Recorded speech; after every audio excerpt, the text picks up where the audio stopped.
My name is Sissy Country, and I'm an Al-Anon from Alabama. Hi, everyone. Can you hear me okay? Yeah. I'll make sure y'all can hear me.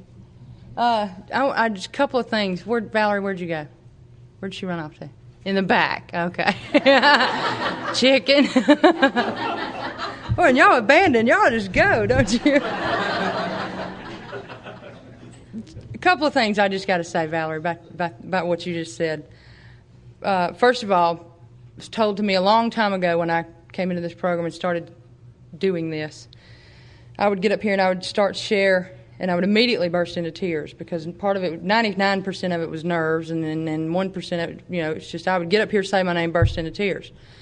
And I had a real problem with that for a long time till a seasoned veteran, not an old-timer, but a seasoned veteran. They don't like being called old-timers where I am. Seasoned veteran, Alcoholics Anonymous, came up to me one time after a meeting, and he said, Sissy, he said, you gotta let go of this thing about crying. He said, because we all know that the more you cry, the less you pee. And that made sense to me. It's not true. But it made sense. And so I come prepared tonight with my Kleenex because I know that I will shed a few tears up here tonight. And it's not so much about sad tears. A lot of it may be tears of gratitude about what I have today. But I know today, the more you cry, the less you pee. So you're okay. You're okay. Let me set one rumor to sleep. There's a rumor going around here this weekend that a speaker you had last year, an Al-Anon speaker you had last year by the name of Bo, is my father. Well, it's true. It's true. That's all there is to it. Yes, that's Dad. And when the committee called me a long time ago and asked me to come out here and share, I picked up the phone and I called him because I knew he'd been out here. And I told him, I said, you know what they want? I said, they want me to come out there and tell them what really happened. So he's in Alabama right now waiting on me to finish up so he can get a phone call tonight and I can tell him what really happened.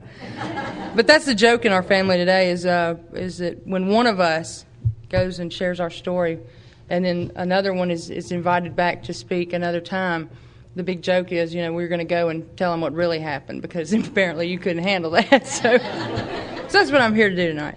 No, I do want to thank the committee for inviting me. This is a doubly special trip for me this weekend, not only to come out here and be a part of your spring fling, but it's my wedding anniversary. Yesterday, Bob and I, he's on the corner over here, celebrated 4 years of marriage, so we were able to tie our anniversary into coming out here, and it's been a whole lot of fun. So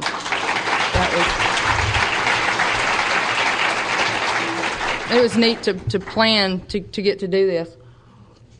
He can't stand up. Usually I make him stand up and wave at everybody, but he can't do that tonight. He had knee surgery Wednesday, and I still dragged him out here on 2 airplanes across the country on crutches just so we could make this trip together. But I promise you I did not push him down those steps. I'm past the homicidal stage, but I did not push him. I did not push him on the ice. It's just one of those things that happen. But y'all give him a lot of pity and a lot of compassion this weekend because he's hurting. He'll kill me when we get back to the room. My name is Sissy Country. Like I said, I am from Alabama. I am from a little town, very little town, between Birmingham and Tuscaloosa called West Blocton. Has anybody here ever been to West Blocton? Y'all don't get out much, do you? We're famous for one thing in West Blocton, and that's being 6 miles from a littler town called Vance that produces the Mercedes-Benz M-Class, which is pretty cool to be a part of. We're neighbors to that little town, and we get to see those brand new vehicles running all over our little country town down there.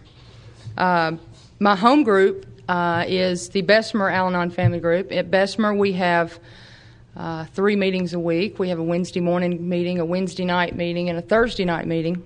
And my home meeting at Bessemer is the Wednesday night meeting. It has been for a long time, and I hope it continues to be that way. My Al-Anon group at Bessemer will celebrate 38 years as an Al-Anon group this April. And so it tickles me to be a part of a group that has such history and such tradition with it. So that's a very special thing for me. I hope to be able to share with you tonight a little bit about what got me here and a lot about what keeps me here. I think we all know the pain. We can all identify with that in some sense. And I like to tell what's going on now and why I keep coming back. Before I go any further, there's a couple other things. I want to thank Donna for picking us up at the airport today. She had to wait 2 hours longer than she expected for our flight to get in. We had, when we got to Dallas, they didn't want to let us on the plane and take off because they had hydraulic problems. And I agreed with them. I didn't want to get on the plane and take off. I told them that was fine. I'd sit there as long as I needed to. And so we sat for 2 hours, and we finally made it out here 2 hours late, and bless her heart, she'd been sitting there waiting on us, and I'm so glad she didn't give up on us and think we weren't coming. And we get here to the hotel, and we've got a beautiful room, and a few minutes after we were in the room, kind of relaxed in a few minutes, there was a knock on the door, and there was this gentleman that carried this beautiful, it's a box. It's the only way I can describe it. And inside this box is just the best goodies you can imagine. You know, I mean the kind of goodies that you'll eat, you know. You go back to your room and you'll dig around in that box tonight. And so that was a tremendous special gift for us to get, because traveling all day, we had the munchies, and it was nice to crack that thing open and get to work on it. My flour's not going to make it. But anyway, getting back to why I'm here tonight, before I get into too much about me, I need to tell you a little bit about how I got qualified for this deal. I grew up in a family that suffered from the disease of alcoholism. My mother is I call her my little alcoholic. She's the primary alcoholic in my life. But I want to tell you from the get-go that I'm not an adult child of an alcoholic. I am an adult who, as a child, had an alcoholic parent, and I am a member of Al-Anon today.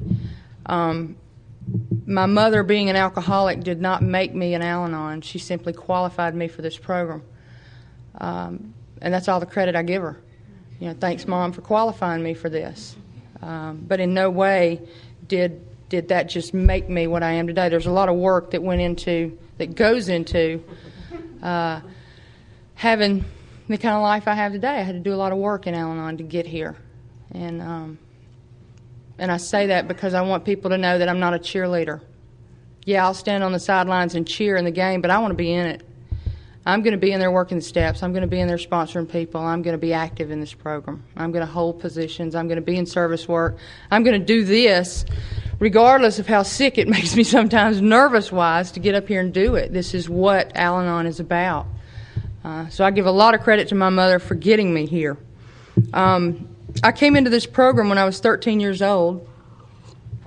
That is when my mother stopped drinking. My mother's sobriety date is July the 29th, 1982. My serenity date is September the 7th, 1982. That's not the date that I became serene. That's the date that the process started, that my journey began. And growing up in my home when I was a child, to me was just as normal as my friends down the street. Everybody's parents drank. Everybody had an older or a younger brother or sister. Most of the kids in my neighborhood had two parents in the home, had a dog running around. You know, both parents worked. It was kind of an all-American little neighborhood. But looking back, the difference between me and my friends at that time was I would go home after school or in the evening to a mom that drank too much. And my first, real vivid memory of her, of realizing that she wasn't like my other friend's mother, was probably around the age of 8 or 9. My mother was a kitchen alcoholic. She drank in her kitchen. She would stop on the way home from work, get what she needed at the grocery store, come home, and start to drink, and somewhere during the course of fixing dinner or the early evening, she'd pass out. And wherever she passed out was pretty much where she stayed for the evening. We just kind of step over her and do what it is we needed to do. I had an older brother who was 17 months older than myself, and then there was my dad. And, of course, you know how the old saying goes, you could always look at Mom and know what was wrong with her, but Dad was a whole other story. You just couldn't figure out what was going on with him. We labeled him real quickly as just a nut. Nobody knew. You didn't know what to expect from either parent. My brother and I, as close as we were in age, would swear to people that we met or knew that we were not related. We were total opposites. All we did was fight. All we did was argue. We could not get along. We couldn't stay in the same room together. And I know now it's because early on in my mother's drinking, my brother and I picked sides. And my brother was very protective of my mother. He didn't like to see her get in trouble. He didn't like to see her suffer any consequences for her drinking. I, on the other hand, was not like that. I was the one that would run to Dad and tell on her.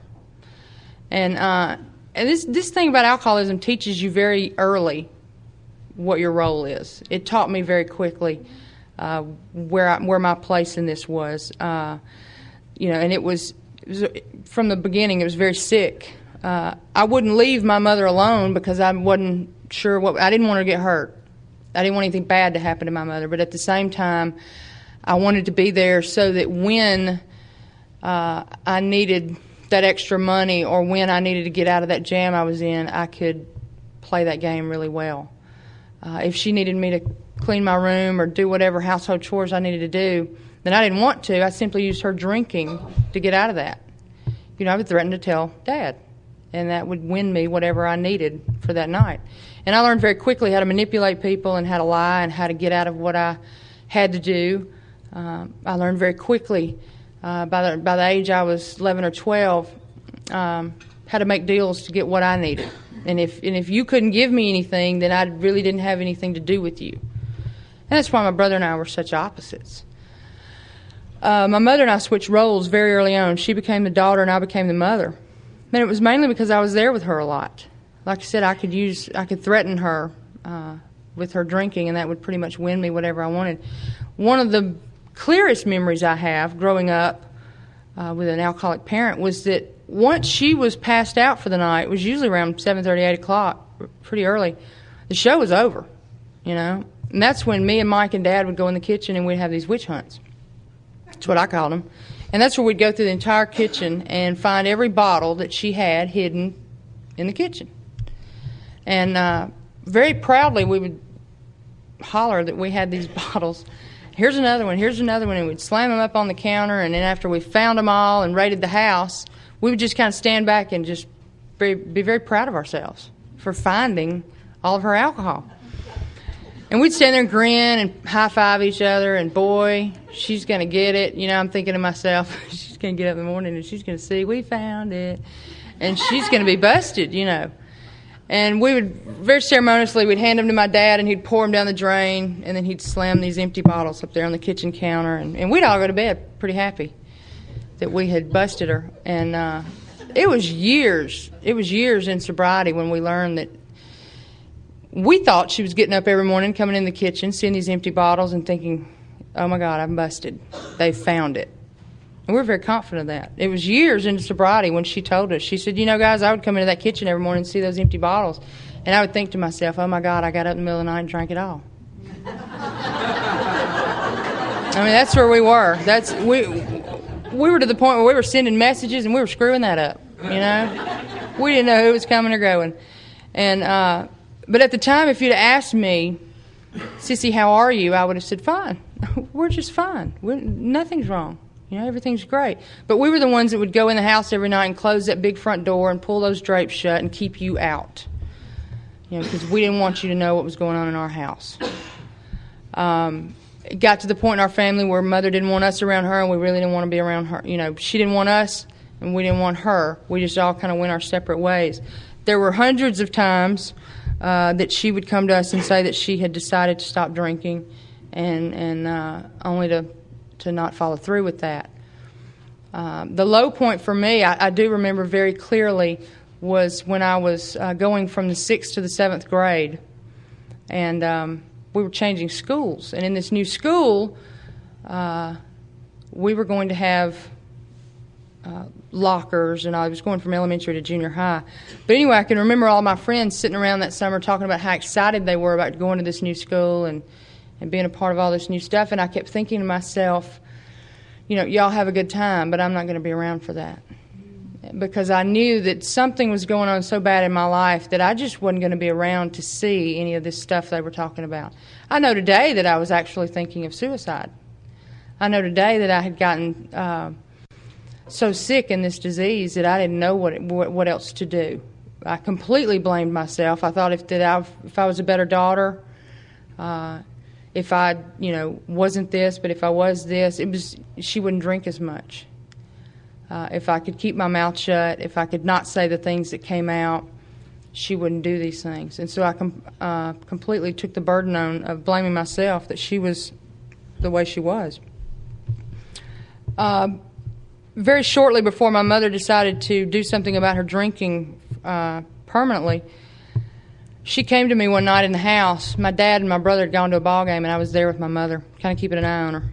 And she came to me and she said she needed to run to the store for a loaf of bread or something. And I knew why she needed to leave. I knew she needed to go, that she was out of liquor, and that she needed to go and get some. And I gave her permission to go. It's pretty much the way it was.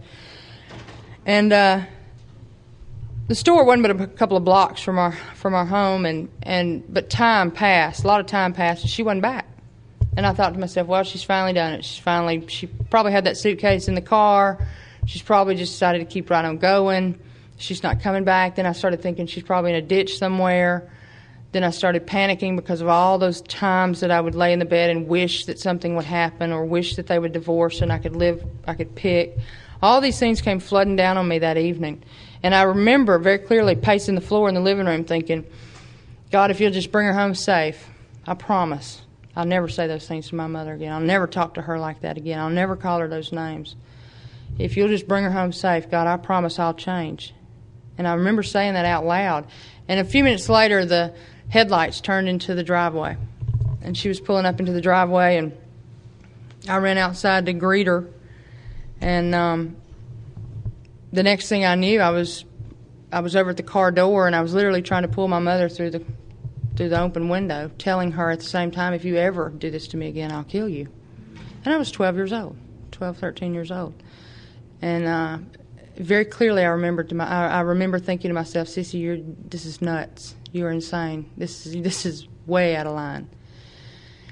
And I can remember just kind of letting go of her shirt collar and turning around and going back in. And it didn't seem to be very long after that point that my mother came to me and my brother and my dad one night when we came in from a ball game, and she said she decided to do something about her drinking. And to me it was just another, yeah, okay, whatever. But the next day, this treatment center that my mother had called the night before, they called her and they said, Shirley, we'd love to help you, but we need a little bit more information than your Sears credit card number. So I knew she called them. I thought, well, she's talked to somebody because she's giving them her Sears credit card number.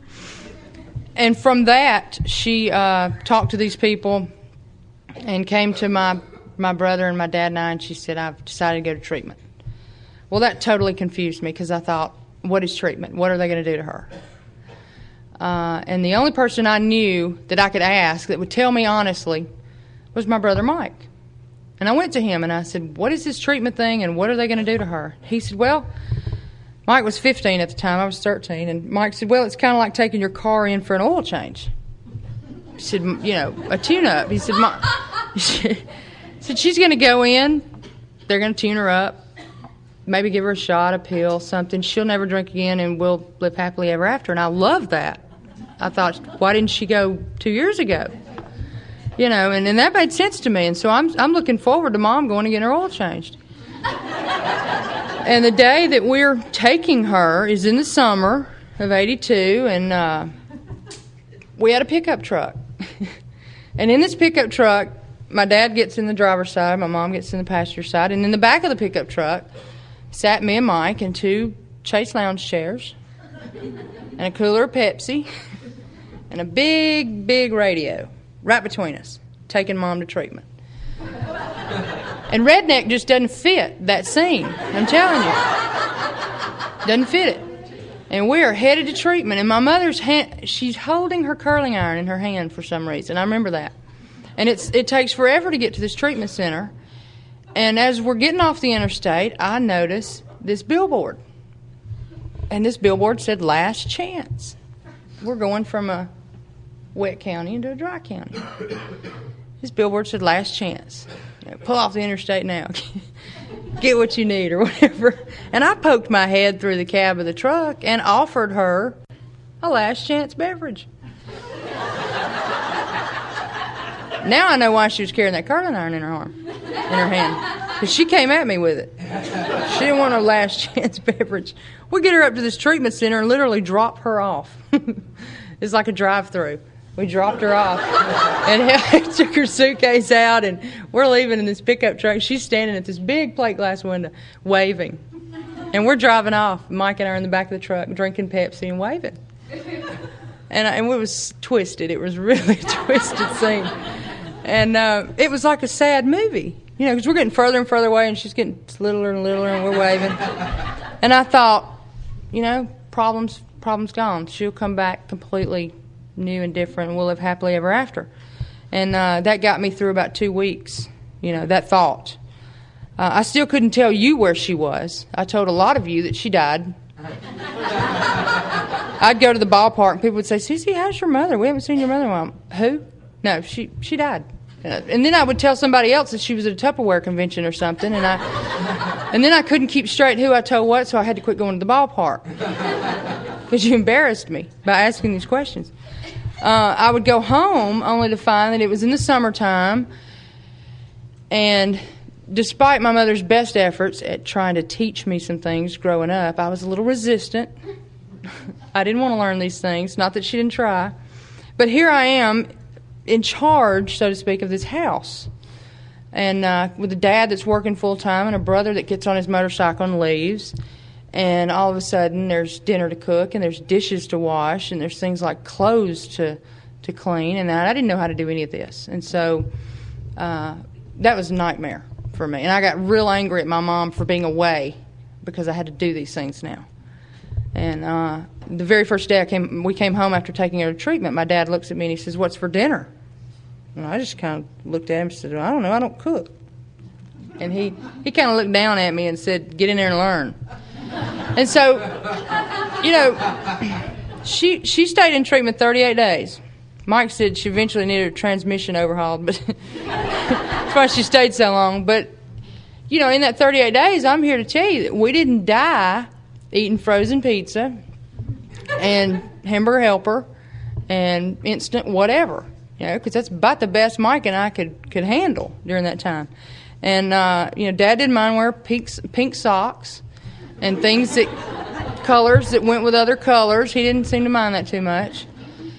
And somehow we didn't kill each other during that 38 days. We got a phone call during my mother's treatment. It's kind of an ironic thing, but we couldn't wait for her to get out of the house. We never talked to one another. We had an unwritten rule in our home, and that was if you couldn't say anything nice about anybody, don't say anything at all. So we didn't talk.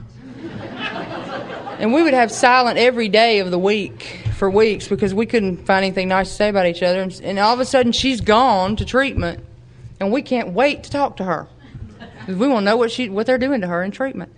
And she had like 3 minutes a week to call home. And if you called our house the night that she was supposed to call, we'd hang up on you because we wanted to talk to Mother and find out what they were doing to her in treatment. There'd be 5 phones in that house, and we're falling over each other to try and get to the phone and talk with her. But a couple of weeks into her treatment, they called us and extended a very nice invitation to us and asked if we'd like to come up and spend a week with our loved one.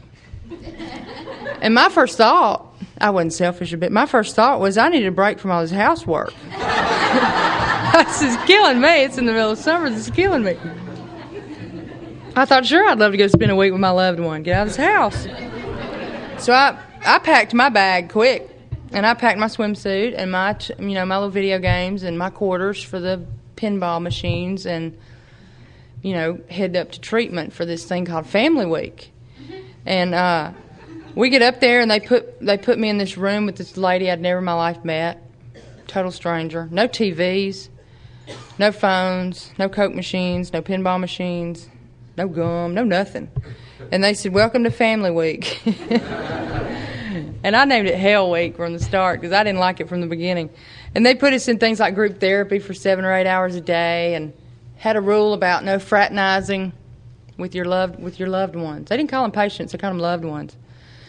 And I didn't know what fraternizing meant, so I was constantly getting in trouble for breaking the rules.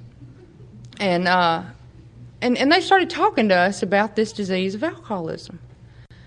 And what I heard during that family week was what I heard. It's pretty much probably not what they said, but what I heard was that I was there to learn the do's and don'ts of how to keep her from drinking. I needed to know these things. I was trying to arm myself with information on how I could keep her from drinking. I know today that that's not the message they sent to me. That's the message that I got. They did have a real live Al-Anon, a couple of them actually, come in and hold meetings. My dad remembers those meetings, but I don't. I don't remember those meetings. I do still have my family week notebook, believe it or not, after all these years, of my responses to questions and my answers to these worksheets. And I was a sick young'un and didn't know it. I had no idea I'd been affected by this disease. We finished out the last day. I want to tell you, the last day of that family week had a real impact on me simply because I heard something. We were in the last day of family therapy, and we were in this room, not too much different from this, in a big circle, and your loved one was sitting across the circle from you. And this counselor came and stood behind me. You just know when someone's standing behind you, and he very quietly leaned down and he said, "Cissy, I want you to look over across at your mom, and I want you to look at her, and I want you to tell me one thing that you don't like about your mom." And I started talking, and he said, whoa, just one. And he said, "Now look across at your mom and tell me one thing you like about your mom." And I sat there what seemed like an eternity, and I don't even remember what I said, but I said something. And he walked away, and I thought, okay, I passed. They'll let me go home. And he walked away from me, and he went across the room. He stood behind her, and he said, "Shirley, I want you to look across the room at your daughter." He said, "I want you to tell me one thing that you don't like about your daughter." And the next thing I heard was, whoa, Shirley, just one thing.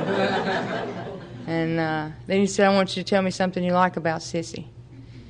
It took her a minute or two. It seemed like an eternity. And I realized at that moment that this was something more than just her, that this was going to involve all of us. And I still didn't know to what capacity, but I knew that this wasn't just about her anymore. We left. We went home from family week. Seems like just a few days later we went to pick her up.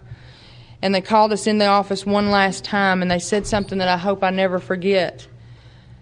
They looked at my mother and they said, "Shirley, if you want to stay sober, you will go to Alcoholics Anonymous. Period." They said, "Bo, if you want to have any sanity in your life, you will go to Al-Anon. Period." And looked at both of them and said, "And if you're going to be any kind of parents, you will get these two children into Alateen. Period." They didn't say, "We strongly suggest," or we hope that you do these things, or it would be nice if you could try. They said, "If you want these things, this is what you will do." And let me tell you, folks, when we left that place, we were too scared not to. I thought somebody was going to come get us if we didn't do. Because they were very serious. I know today that God led us to that treatment center, because even today in our area, there's a lot of treatment centers. And we didn't know one from the other at that time. But we were directed to a treatment center that believed wholeheartedly in the family disease of alcoholism, that believed in treating the family. How easy it could have been for us to be directed to a treatment center that didn't, and we wouldn't have known the difference. So I know today that God was guiding us, directing us even then. He was taking care of us when we couldn't do it. So we got her home from that treatment center on a Saturday, and that very day we went to the Bessemer group of Alcoholics Anonymous that I had been by 1,000,000 times in my life, and saw that red brick building and saw those two AAs up on the side of that building, and for years thought it was American Airlines.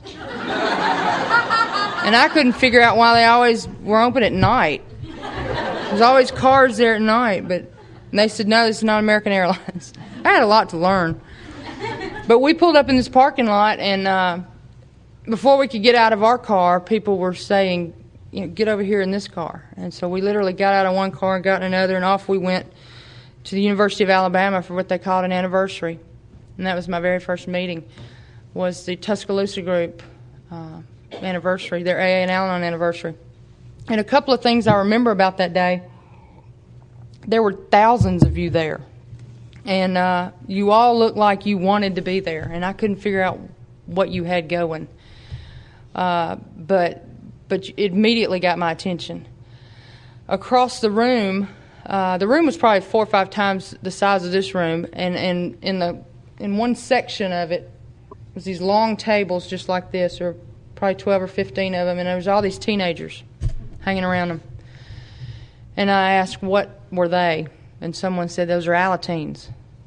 And I thought that meant junior alcoholics. I had not a clue. And they said, no.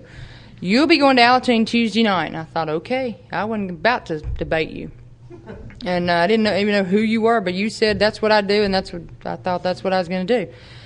We spent the evening there at this anniversary, and we met a lot of you. We met a lot of AAs and a lot of Al-Anons and a lot of Alateens.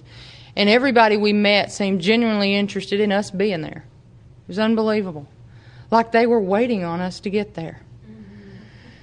And, they raffled off a University of Alabama football. I got mad because I didn't win. But second to that, this lady gets up at the podium and she says, hi, my name is so-and-so and I'm an alcoholic. And I remember punching my dad with my elbow and looking over at him. And I said, isn't that neat? There's 2 of them in this world. Her and my mom, I thought, how cool that we get here and hear this other alcoholic. Isn't that neat? And she's a woman.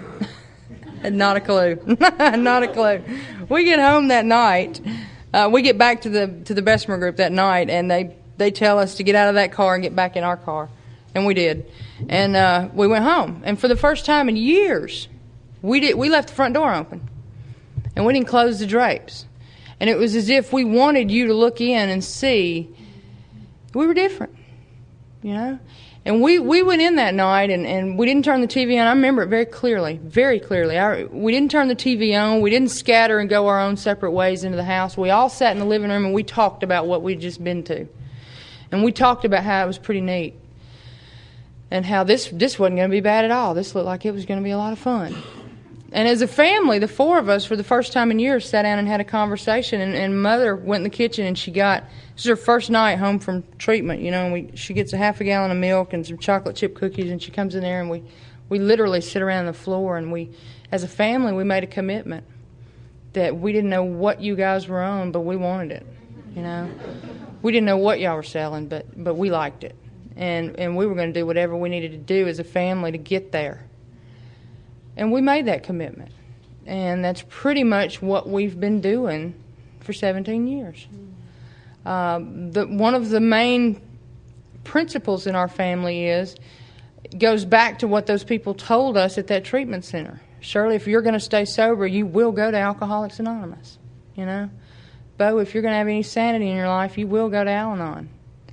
And if you're going to be any kind of parents, you will get your kids into Alateen. And that's what they did. The very next Tuesday night, I went to my first Alateen meeting. I went into Alateen like a sponge. I was ready for it. I didn't know I was ready for it, but I absolutely was ready for it. I could go into Alateen and I could function. I could listen. I could talk. I could do these things that involved being in an Alateen meeting. I'd go back the very next night, sit in on an Al-Anon meeting. They'd go around the room, say their name, and I'd burst into tears. I couldn't function there yet, but I could go into Alateen and function. And for 7 years, that's what I did. I was very active in the Bessemer Alateen group to the point that when I got to be 18 years old, they said, all right, now, Cissy, it's time for you to start making that transition into Al-Anon. And there was no question that that's what I would do. There was never a time that once I reached 18, I was going to stop doing this and and not do anything else. It was always that I would one day graduate into Al-Anon. And that's exactly what happened. I had people around me. I was very fortunate that when we came into this program, people didn't suggest to us what to do. They told us what to do. We didn't have the sense to make a decision. They told us what to do. They would call us on the phone and they would say, when we pull up in the driveway and honk the horn, get in the car. And we'll be there at 6 o'clock. And they wouldn't say where we were going, but they'd pull up at 6 o'clock and honk the horn, and out we'd go. And we'd get in the car, and we may go 50 miles down here for a meeting or for a potluck or for an anniversary, or we may drive up north to Coleman for a meeting. or we may be going down to here. We would always be going somewhere. And each time, you never had the radio on. You always had the radio off and there was talk going on, And I always had these folks, and I used to be terrified of you members of Alcoholics Anonymous, because you would come up to me and you would tell me things. You'd very lovingly put your arm around me. You got to remember, coming into this program, I didn't have a whole lot of discipline. I had a foul mouth on me. I could cuss with the best of you. I still can at times, but it wasn't so much the words that came out as the way it came out. I didn't have a lot of discipline. I didn't have a lot of structure in me, and I didn't like the word no. And these guys, these older guys in Alcoholics Anonymous, put their arms around me and they would say, "Okay, Cissy, it's 10 to 8. Here's 50 cents. Go get you a Coke. Go to the little girl's room. Come back and get you a seat at the table. And I want you to sit there for the whole meeting. Now, you can sit there for an hour. There ain't nothing you got to do, but you can't sit right there for an hour." And I would. I was too scared not to. And they would give me this structure very lovingly, And these are things that I brought into Al-Anon with me today. I can't remember ever getting up and walking out of a meeting. I can't remember not being ready once that meeting starts. That's just the way I was brought up into this thing. To go with the attitude of wanting to be there. To go with the idea that I'm going to get something out of this.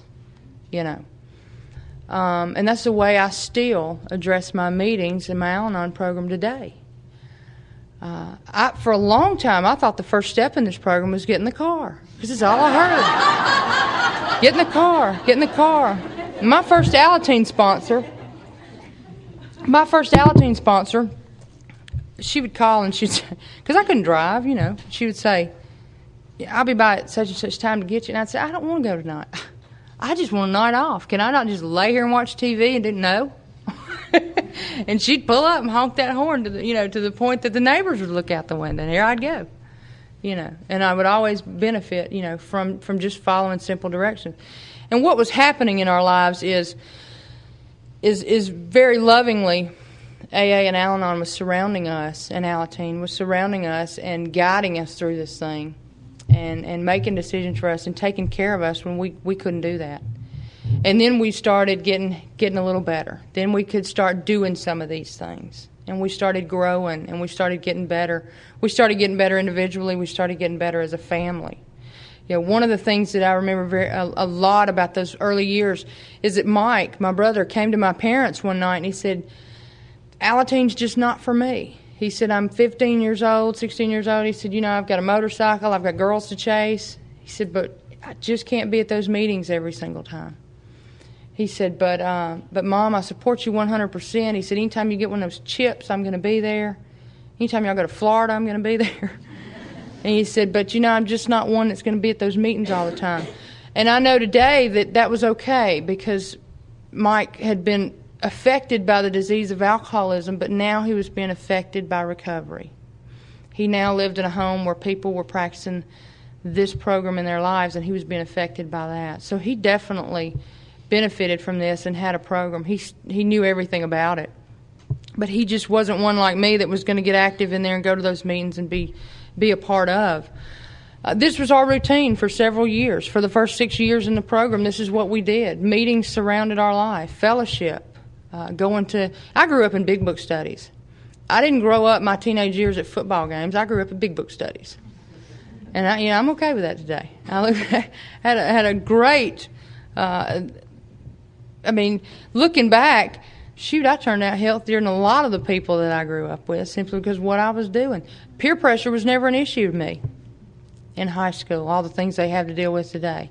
I didn't have any of that, because I was totally involved in something else that gave me the strength to make those decisions in my life. And for the first 6 years, that's what we did. We all started getting better.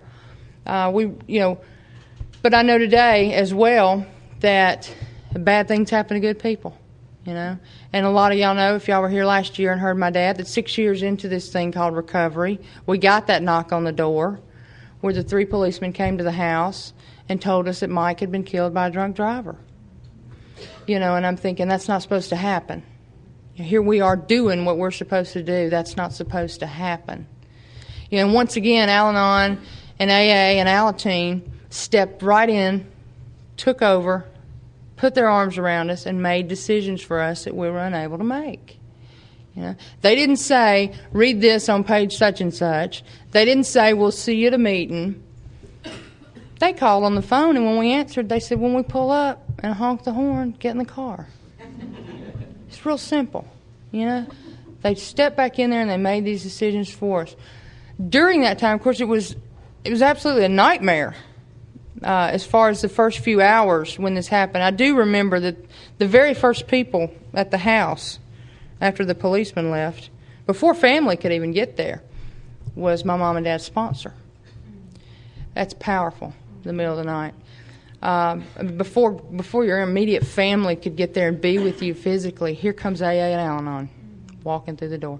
The Alateens camped out in my front yard for over a week, like a little wagon train out there, and they would kind of like put me in the middle and have Alateen meetings right there, The people from my mother's home group, the women, they would step in and they would come to the house and they would work in shifts with my mom, like 30-minute shifts, 2-hour shifts, whatever anybody could do, and they would stay with her.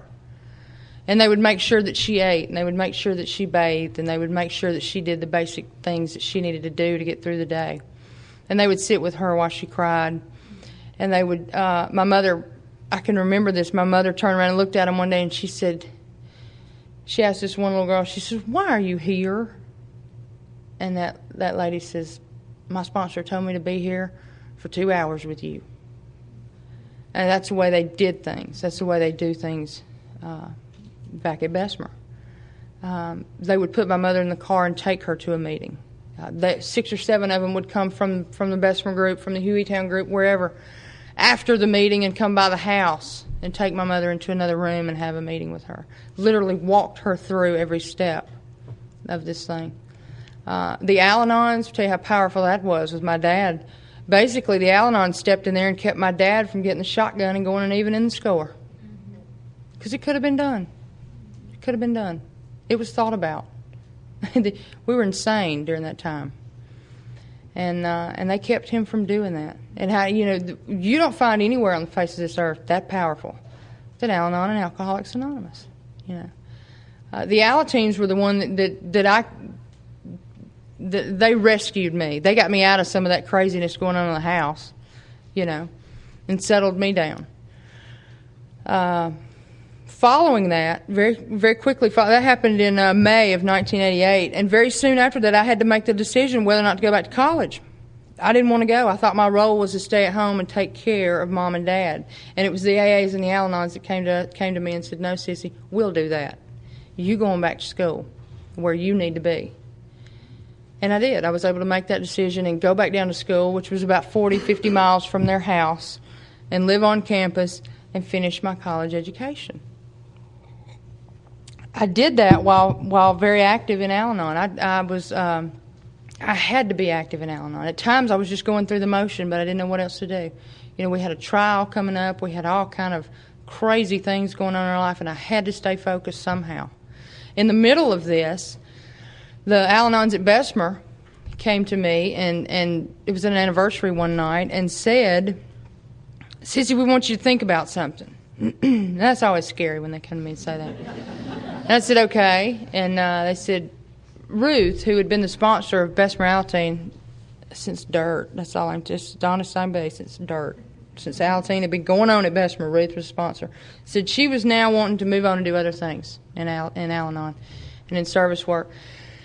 And would I consider, this is how they phrased it, would you consider sponsoring the Bessemer Alateen group? And my answer to them was, sure, I would consider that. Well, I thought they would give me a little time to consider that. Like at least the night or something. And before the night was over, here they come again. The little, powwow of them. And here they come again, wanting to know if I had an answer. And so in a temporary lapse of sanity, I agreed to do that. Thinking, this won't be a big deal, this piece of cake. I thought, heck, I spent 7 years in that group. How hard can it be to go back and be a sponsor?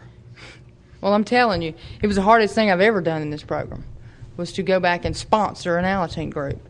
because it'll make you practice every single aspect of your program, triple amount that you ever had just being a regular member of Al-Anon. Absolutely, you'll practice. You'll get frustrated to the point where you just want to quit and take your toys somewhere else, because it's just insane. And then there's those nights where I would sit there and I would say, I'm not going back. I'm tired of hearing this. I am not going back in there. And I would go, and lo and behold, I'd hear one of those kids say something like, I was at school today and I thought about the Serenity Prayer, and I would just die right there, just kicking myself for not wanting. What do you mean you don't want to be a part of this, Cissy? Good grief. And for several years was very active in sponsoring that group, and it's probably the hardest but the most beneficial part of service work I've ever done in this thing. So if you're looking for a challenge, or if you're bored, if you're one that sits around and says there's nothing to do, get involved with those Alateens, because it's absolutely the most powerful thing in Al-Anon, I think. It'll reward you triple times. And of course came that time when it was time for me to move on and do other things and allow someone else to have that opportunity to work with those kids. But I still today am an Alateen at heart. I always will be. That's what gave me my foundation in this program is Alateen. And so I'll get off my Alateen soapbox. But if you're looking for a challenge, go work with those kids. There's nothing else more powerful. Our family, again, in a time of healing, we started doing the things that we went back to the basics. We went back to the things that we did when we first came in the program to try and heal from Mike's death. We're still healing today. We still find ourselves just totally confused by the whole thing, and at other times we seem to be moving okay with it. Holidays are hard. Birthdays are hard. But we feel like if we keep his memory alive and talk about him, we're able to move along and function. And we do. We do talk about him, and we do celebrate, the 20 years that we had. Another chapter of my life began when I graduated from college. They didn't just get rid of me. I passed. They let me graduate. Dad likes to tell people he finally gave them enough money that they just said, "All right, here, go ahead." No, I passed. Very shortly after graduation, I came to. I've been living away from home for 4 years. There were times, Mother, and you're drinking, I would tell myself when I'm 16, 17, I'm out of here. I ain't ever coming back. And here I am, fresh out of college, and can I move back in with y'all? Because y'all have a whole lot of fun, and I want in on it. And they said, sure you can. And so I moved back home with Mom and Dad so I could be a part of that fun time. And boy, did we have fun. We had a good time. We got back into the going to meetings together and going out to eat before a meeting and just making it a whole evening affair. And very shortly after that, I went to my parents and I said, well, it's happened. I said, I have now become self-supporting through my own contributions. Which means I got a job. That college degree paid off. I got a job, and I celebrated by taking them out to eat at a restaurant that didn't have a drive-through.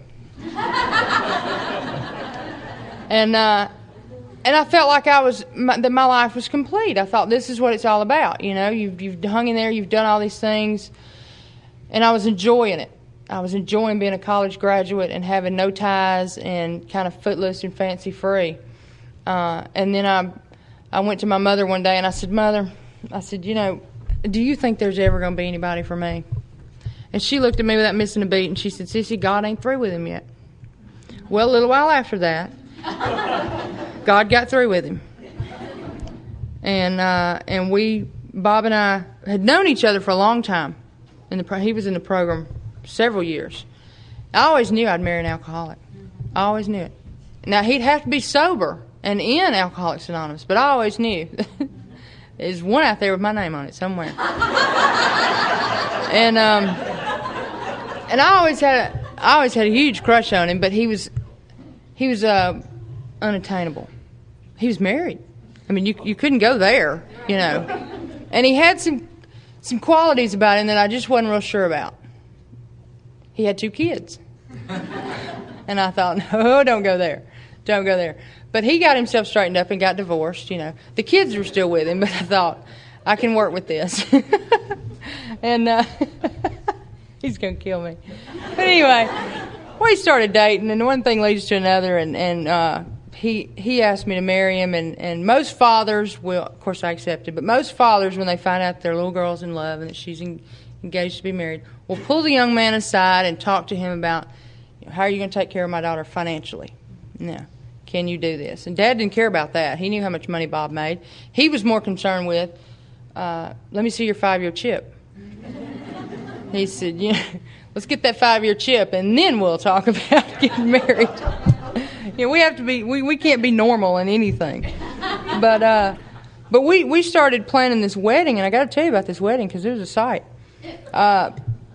We decided to get married in the church that my parents got married in because we figured if it worked for them 30 years previous, hey, it should work for us. So we decided to get married in this little Baptist church in Hueytown. And then we started trying to figure out, who was going to perform the ceremony? Because I didn't go to church. I don't go to church. And so I didn't really know anybody that, I could ask. And then it occurred to me that there was somebody in the program that was a man of the cloth and respected a whole bunch and wanted him to perform this ceremony. And it turns out that he's the family counselor that I had way back in Family Week. We'd stayed in touch over the years, and he'd seen me grow from this sad little sick child into a more healthy young lady. And so I approached Howard one night and I asked him if he would perform that ceremony, and he agreed to. So it was pretty neat that we had Howard going to be involved in this because he'd seen our family come all the way through recovery. At the ceremony, I got to tell you, at the ceremony, we got married in a Baptist church with a minister wearing a Catholic robe, performing a Methodist ceremony, starting out with serenity prayer. We closed that wedding with the Lord's Prayer. And his dad likes to tell it, we did everything but pass the basket and give out chips at that wedding. He wishes we'd have passed the basket. We did. It was just like a meeting. We did everything but have a speaker and had a ball. And I tell you, people from AA and Al-Anon just outnumbered our family 3-1. My own family's running around saying, who are these people? And I couldn't explain it, I couldn't explain it. I had family coming in from out of state that just could not believe the fellowship and the good time, that we had. We had a ball at that wedding. It was like more of a party. And I got to tell you something else about, being married to an alcoholic. He does have it hard sometimes. He's got 2 pretty healthy Al-Anons, living in close proximity to him. Bless his heart, he gets beat up a lot. But Dad and I are okay with that today, so we just move on. The kids are still with us. Couldn't work out a deal on that. The kids are, Will is 9, going on 16. And Kel is 12, going on 25. And we get those young'uns every other weekend, which is entirely not enough. Hopefully one day we'll have them all the time. But we're saving a chair in Alcoholics Anonymous for Kel. It's just a matter of her drinking one day. I mean, it's written all over her. And we've got a chair in Al-Anon for Will because it's written all over him. But it's amazing about those 2 kids because they love coming out to where we live now. I mean, they absolutely, if they could say, we want to live with y'all, that's where they'd be. But we all know there's other issues involved, but they absolutely love it. Will loves to go to meetings with his dad. He loves to go to AA meetings with Bob, and PI meetings and all those service meetings, because he gets all the attention. He comes home with a lot of chips, which concerns me. And Will's favorite thing about these meetings, is when he hears the members of AA get up and say, hi, my name is so-and-so, and I'm an alcoholic. And after he's been to a 1-hour meeting with Bob, that's all you hear all weekend from Will, is, hi, my name is Will, and I'm an alcoholic. And he'll practice it over and over and over. he'll make my dad turn the TV off so he can say, Papa Bo, you need to hear this. And he'll do it in another tone of voice. And he'll carry those chips around just like it's gold.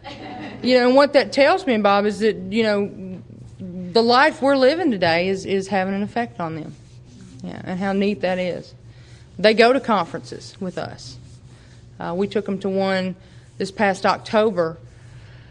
I can't even remember what state it was in, but anyway, we took them with us, and it was a Halloween-type theme for the weekend, and they, y'all just spoiled them to death, had a ball.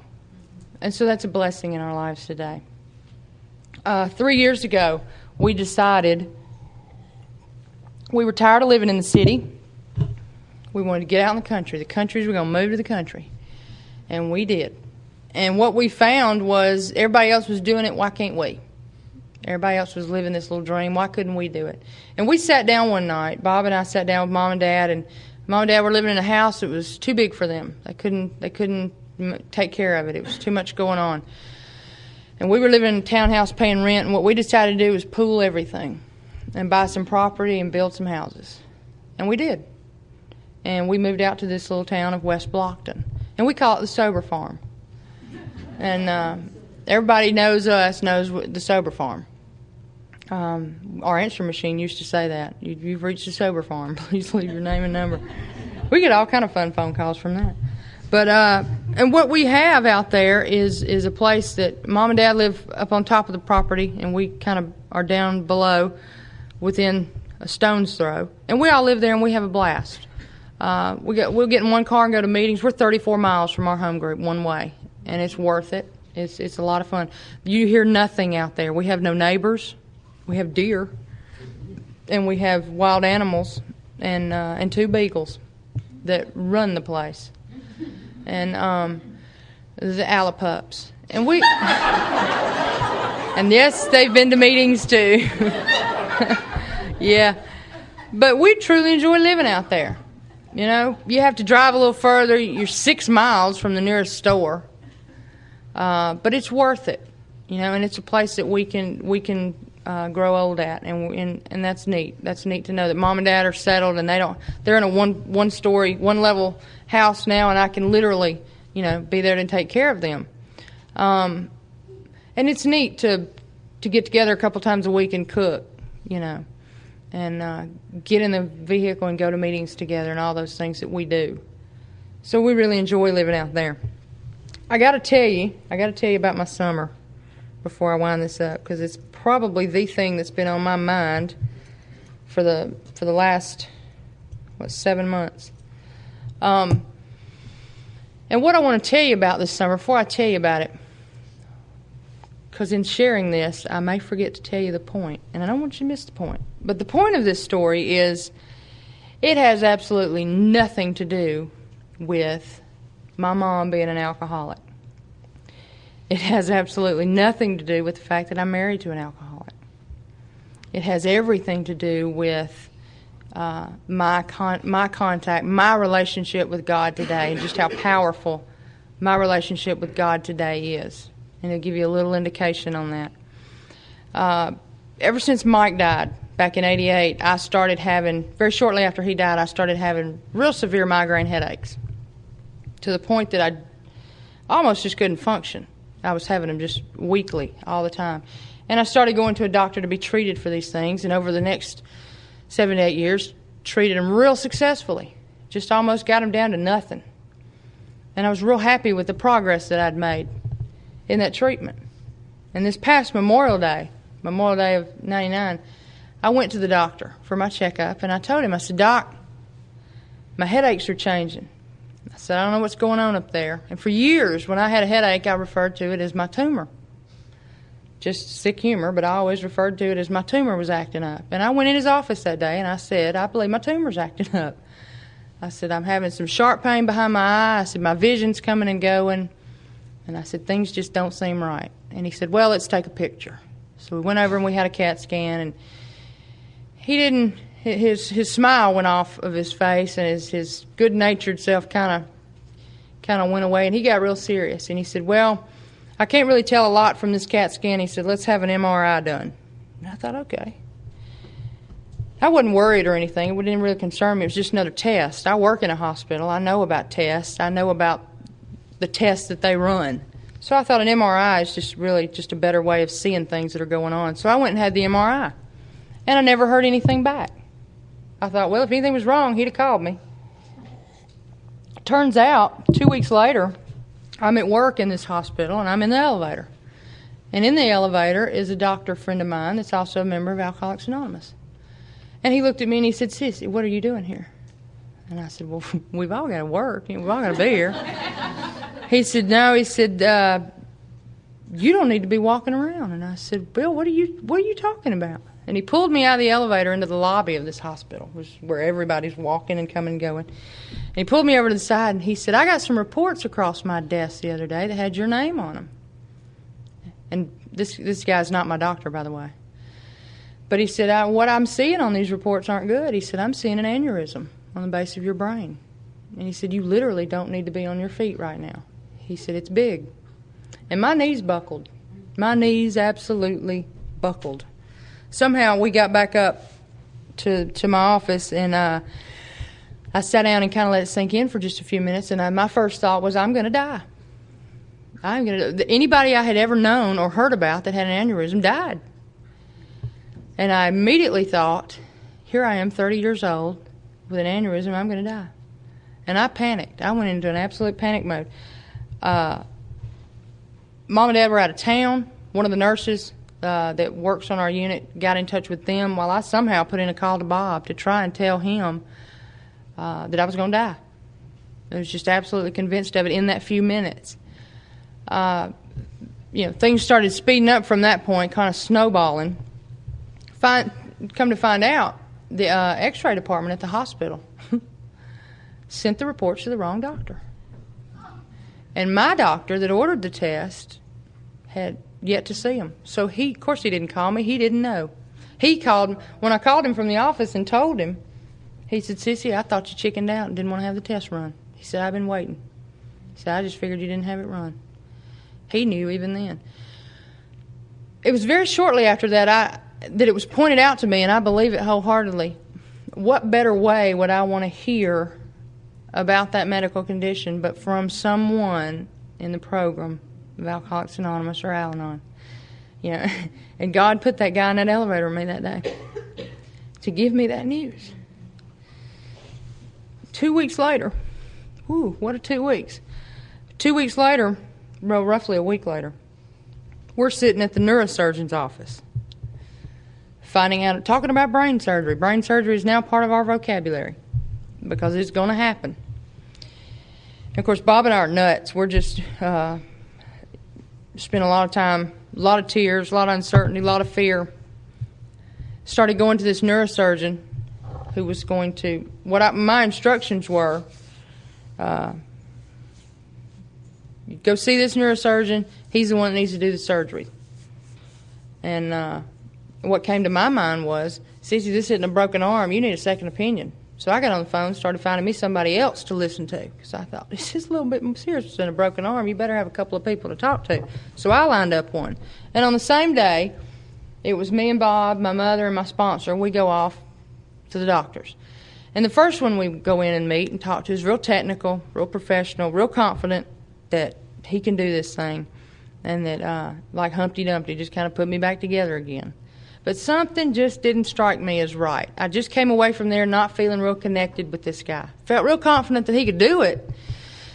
Just wasn't clicking. Just didn't feel right. We left that office, went to this other neurosurgeon's office, and walked in, and Bob and I went back, and we didn't even get to meet with this guy. We met with a guy that taught him everything he knew. I thought it was like meeting like the surgery god here. We can't meet the actual surgeon, but we're going to meet with the guy that taught him everything. And I came away from that office visit very convinced, very confident that these people were going to do my brain surgery. Something about them. And Bob pointed it out to me when we were leaving. He said, did you see the sign in that guy's office? And I said, no. He said, the sign hanging in his waiting room says, this practice believes that the spirituality and the power of prayer is as big a healer in your recovery as medication. Meditation and prayer. And so I knew then these were the people that were going to do this surgery. I didn't know just how much until the very next day. I went home that night, and Bob, of course, he had to get back to work the next day because he was fixing to plan some big time off to be with me. And so my mother had just started a new job, and she said the same thing. She said, I've got to go in and arrange for some time off to be with you during this surgery. So I looked around the room, and the only person left was Dad. And my dad was struggling with this. He was having a real hard time understanding that this was fixing to happen. I think a lot of it went back to Mike's death. I think a lot of it had to do with the God thing, but he wasn't doing real well. And I told him, I said, Dad, you got to go with me. They don't want me to drive. They don't want me to spend 2 seconds by myself. They're afraid this thing will burst. I said, you got to go with me. You got to meet this guy. He said, okay. So we go off to the doctor the next day. And we go into this room, and there's this real young, I don't know, good-looking guy walks in the room. Looks like he just graduated. And he is like the brain surgeon in state Alabama. If you want brain surgery, you go to this guy. I'd already found that out. And so he comes walking in the room, and I'm expecting, I don't know, and just a lot of ego, you know. And he pulls up a chair, and he gets real close up to me and Dad, and he gets my dad's hand, and he gets my hand, and he says, here's the deal. He said, on a scale of 1 to 10, he said, we're looking at about a 7. He says, not the hardest one we've ever gotten, but he said, ain't the easiest, but we believe we can do it. He said, you're healthy. He said, you've never had surgery, never been put to sleep, never been in the hospital. He said, so you've got your health going for you. He said, I think we're going to be able to do this just fine. He said, but before we go any further, before we schedule any surgery, this is what blew me away. He looked at me and he said, we're going to talk about God. He said, the first thing I need to know from you, Cissy, is your relationship with God. If you don't, and he said, there's no touching you. And for the next hour and a half, the three of us had a talk about God and God's will for me. And I can't that off that I can't that off. No, I was gonna get through things because I doctor. I said I know it's will for me is to get and be the patient and follow direct and get well. That's what wants me to live. It ain't God got me. That's a surgeon I had.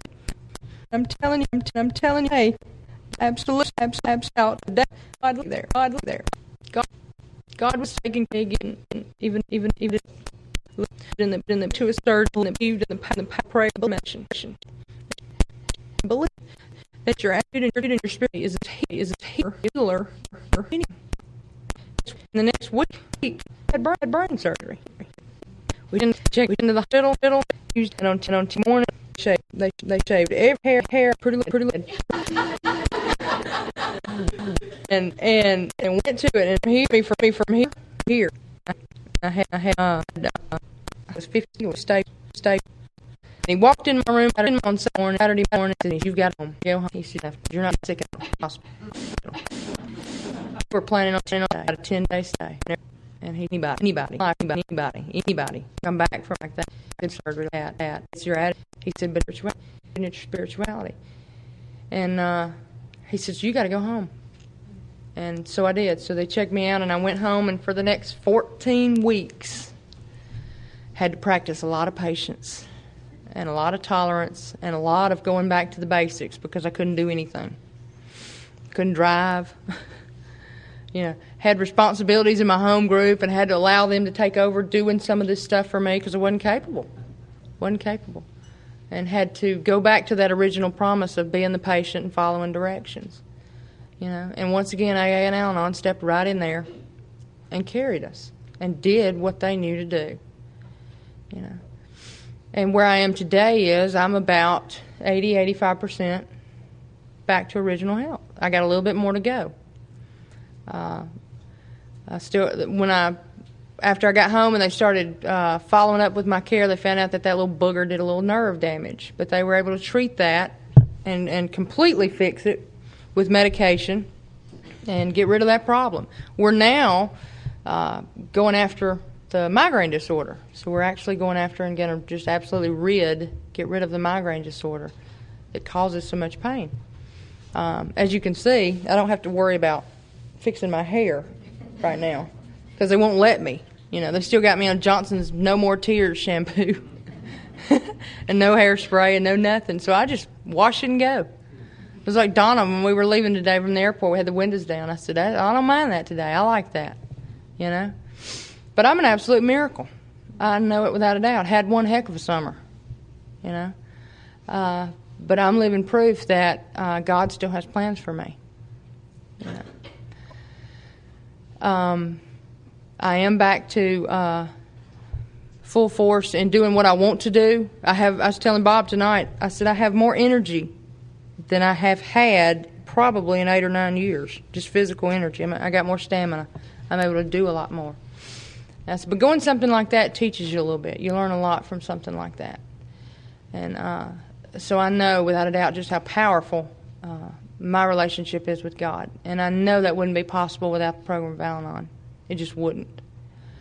Needless to say, it freaked out the parental unit quite a bit. It freaked out my husband aged a little bit during that time. Who wouldn't? But we all came through that as a family, and we now know today what our priorities are, you know, what's important in our life, and it starts with, you know, good health.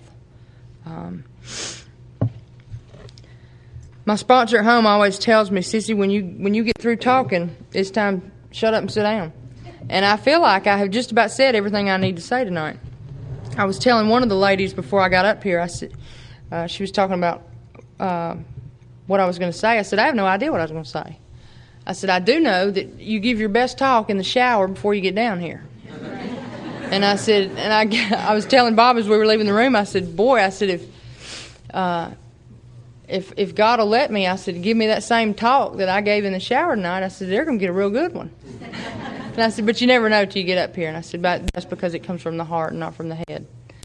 I do want to tell you that I want to thank you again for having me out here, for having us out here this weekend. And I want to leave with you, I want to leave with two things. One paragraph out of our Al-Anon literature, Courage to Change. And then I want to leave with you a short promise. This is from page 28. We just read it not too long ago, on January the 28th. But it's one paragraph in there, and it kind of sums up why I'm still here. It says, I came to Al-Anon for a quick fix for my pain, but I stay because of the consistency, security, and friendship I find each day. Because of my commitment to my own growth, I am able to handle very difficult situations with a great deal of peace, and the delight in my life continues to exceed my wildest dreams. So that's why I keep coming back. I want to close with a promise that I want to make to you. It's the same promise my dad closes with when he talks. And the only reason I stole it from him is because it's darn good. And it's this. I'll promise you that if you'll keep coming back, and I keep coming back, somewhere down the road our paths will cross once again. I want to thank you again, and God bless you. Thanks.